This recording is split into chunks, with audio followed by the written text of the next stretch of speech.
In this video, I want to explore what makes crystals so unique and different from any other stone or substance on this planet. What exactly is it that gives them special spiritual properties that support healing, allow us to connect to higher states of consciousness, and provide protection? Before we can really understand how crystals work, we have to understand light, the color spectrum, and frequency, what these are at a fundamental level, and how they interact with the very ordered molecular structures of crystals. We understand this concept that we have a light body and a physical body. The physical body is limited to this 3D reality. It starts here and it ends here. Its physicality, its frequency, its density cannot transcend beyond this reality. The light body, on the other hand, is the part of us that encompasses all frequencies and all densities. Therefore, it is here with us, but it also exists in all dimensions and in higher states of consciousness that our physical bodies, minds, and senses cannot access. Our physical mind and body places limitations on what level of access we have to our light body or our higher self, depending on how aligned our physical mind is with our higher self, which is determined by where we feel fear, limitation, insecurity, and disempowerment, because our higher self does not operate from that place. It operates from a place of divine power. So think about the color spectrum. Each color is a different frequency, meaning each has a different number of repeating waves within a certain amount of time. Each of these different frequencies represents a different part of us, our light body, and our chakra system. When there is a blockage in an area, we can partially block out one of these frequencies, which causes us to not embody our full power. This is where crystals come in. Crystals can temporarily prevent blockages from impacting our access to our higher selves. They give us access without mental and emotional blockages getting in the way. This is how they provide temporary relief and access to guidance.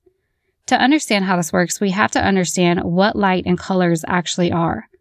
What we perceive as colors is our eye interpreting different frequencies of light into the color spectrum.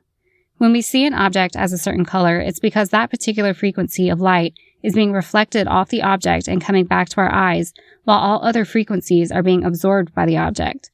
When we perceive an object as white, it's because all visible frequencies of light are being reflected back. White is the combination of all visible frequencies.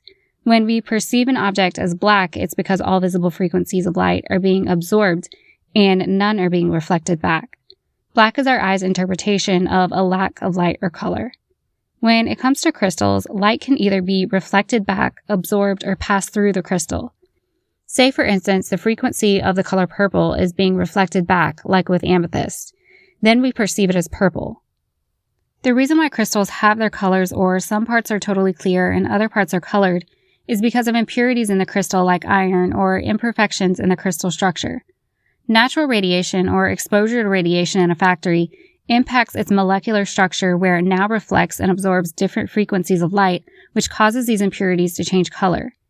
If crystals with radiated impurities are placed in the sun's radiation can essentially reverse the color formation on a molecular level and cause the color to fade. The reason why this is so important is because these colors within crystals allow us to isolate an area. If we know we have a blockage in a particular chakra, we can isolate that chakra by using a crystal with a corresponding color. Using that particular crystal means that frequency is not passing into the crystal, but being reflected back. If that blockage is impacting our access to guidance or our ability to move forward because of fear, stress, or anxiety, then we can temporarily bring ourselves relief or access to guidance through a crystal. A clear crystal provides more general access without isolating a specific area. It allows greater access to frequencies that enhance peace and clarity. A black crystal may help with anxiety that can't be pinpointed to a specific area because it absorbs all color frequencies. So now, what exactly is it that's so special about crystals compared to everything else? Crystals are unique from other substances and stones because they have a very ordered arrangement of atoms, molecules, or ions that other substances do not have. This is actually the structure of table salt, which is considered to be a crystal.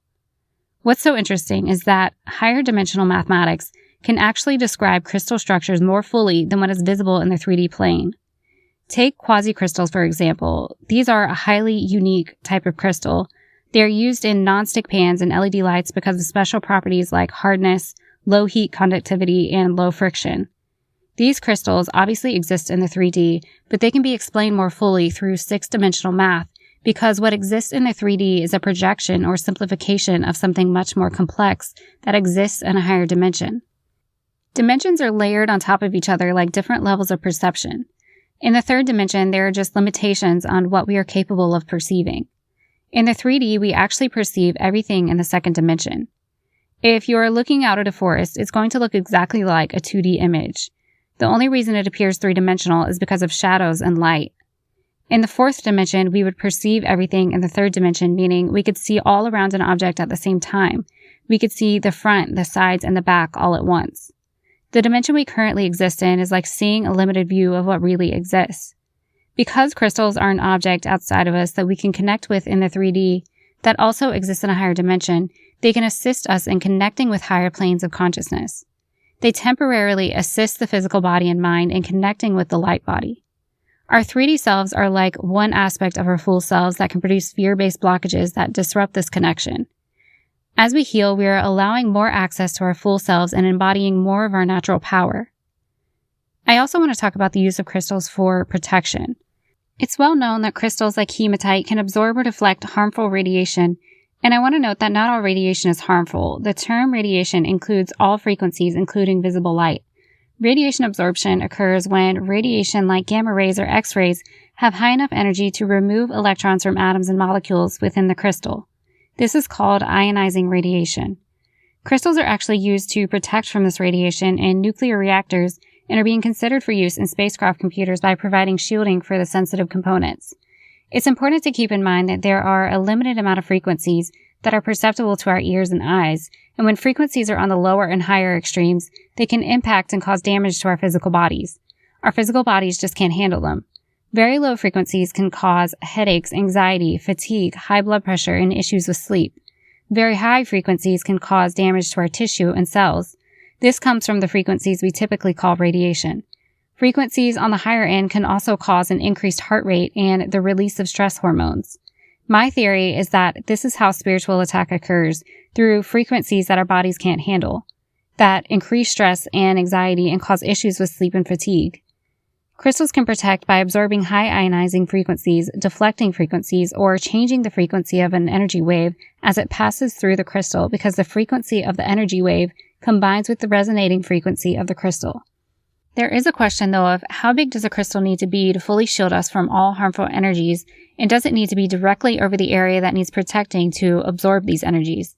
It's important to recognize that if this is happening to us or to someone around us that has the ability to impact us negatively, it's most likely happening in an area where there is already some kind of mental or emotional blockage that's just being amplified. We always want to look within first. The more and more we work through mental and emotional blockages of fear and limitation, the less vulnerable we are because we are more aligned with our higher selves. It's much more difficult for any blockages to be amplified.